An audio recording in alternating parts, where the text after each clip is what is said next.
የሲዳማ ዲያስፖራ ማህበር በወቅታዊ ጉዳዮች ላይ የሰጠው መግለጫ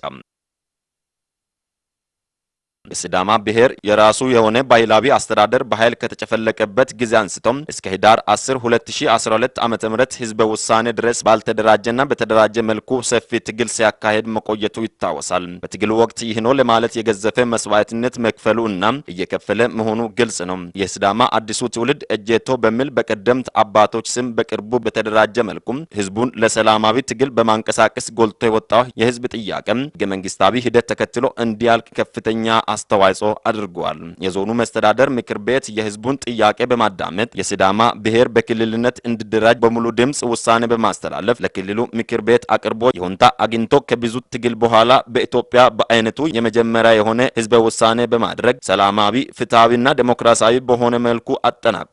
ይህንን አስመልክቶ የሲዳማ ዲያስፖራ ማህበር አስተዳደር ህዳር 17 ቀን 2012 ዓ.ም አስቸኳይ ስብሰባ በማካሄድ የሚከተሉትን ባለ 6 ነጥብ አቋም መግለጫ አውጥቷል። አንደኛ፣ በአገራችን በመጣው የለውጥ ሂደት የህዝቦች የረጅም ጊዜ ጥያቄ ፍጹም ሰላማዊ በሆነ መንገድ ህገ መንግስታዊ ሂደት ጠብቆ የጠየቀውን ሰፊውን የሲዳማ የህዝብ ድምጽ እንዲሰማ እልህ አስጨራሽ ትግል ያደረጉት የሲዳማ አዲሱ ትውልድ እጀቶ አባላት፣ የሲዳማ ህዝባዊ አመራር፣ የሲዳማ ፖለቲካ ድርጅቶች፣ ሲቪክ ማህበራት፣ የሲዳማ ዞን ነዋሪዎች እንዲሁም የህዝብ ድምጽ የሚሰማበት ለውጥ እንዲመጣ የታገሉ ለውጥን በበላይነት የመሩ አካላት በሲዳማ ህዝብ ጥያቄ በአግባብነት ባለመያዛቸው የተፈጠሩ ችግሮች እንዳሉ ሆኖ መንግስት የወሰደው ቁርጠኛ አቋም ምርጫ ቦርድ በመጨረሻ ቢሆንም ያሳየው የነቃ ተሳትፎ ህዝባችን የሚፈልገውንና ህዝቡ ራሱ መወሰን የሚችልበት አጋጣሚ በመፍጠሩ ለለውጡ የመንግስት አመራሮች፣ ለምርጫ ቦርድ አመራርና ሌሎች ከጎናችን ለቆሙት በሙሉ ይህንን ታሪካዊ ህዝበ ውሳኔ እንዲሳካ ላበረከቱት የነቃ ተሳትፎ በአገራችን ዲሞክራሲ ስርዓት እንዲዳበር ላደረጉት ጽኑ አስተዋጽኦ የሲዳማ ዲያስፖራ ማህበር ለሰፊው ህዝብ እና ለሁሉም ባለድርሻ አካላት ልባዊ ምስጋና ያቀርባል። ሁለተኛ፣ የሲዳማ ህዝብ በተለያዩ ትውልዶች በርካታ ልጆቹን ገብሮ ያገኘውን ክልላዊ አስተዳደር መዋቅር በመመሰረት ሂደት ላይ ይገኛል። ይኸው ሂደቱ የተቀላጠፈ እንዲሆን በማሰብ ከሬፈረንደም አስቀድሞ የህገ መንግስትና ሌሎች ወሳኝ ሰነዶች መዘጋጀት መጀመሩ ይታወቃል። በዚሁ ዝግጅት ምዕራፍ ተሳታፊ የነበሩና በትግሉ ወሳኝ ሚና የነበራቸው ምሁራን ያለምንም ወንጀላቸው ዛሬም በእስር ቤት እየማቀቁ ይገኛሉ። በመሆኑም መንግስት ለሲዳማ ህዝብና ለህዝባዊ ዓላማ በሰላማዊ መንገድ የታገሉትን ምሁራን ያለምንም ቅድመ ሁኔታ በአስቸኳይ እንዲፈታ አጥብቀን እንጠይቃለን።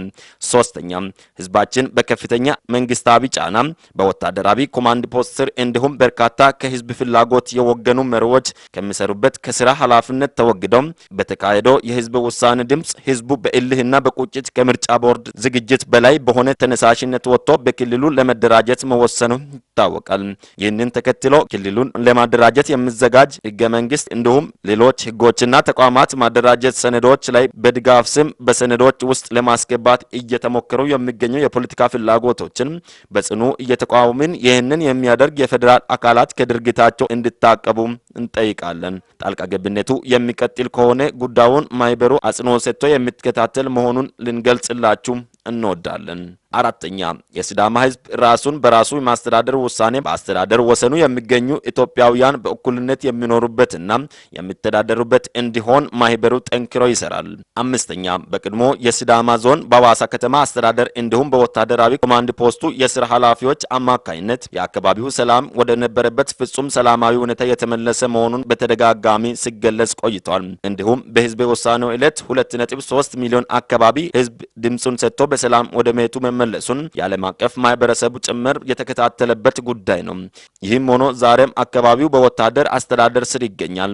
በመሆኑም የአዲሱ ክልል ሽግግር ሂደቱ ቀልጣፋ እንዲሆንና ህዝቡ በባህላዊ ስፍራ ወጥቶ ውይይት እንዲያደርግ የመንግስት ወታደር አካባቢውን በአስቸኳይ ለቆ እንዲወጣ እንጠይቃለን።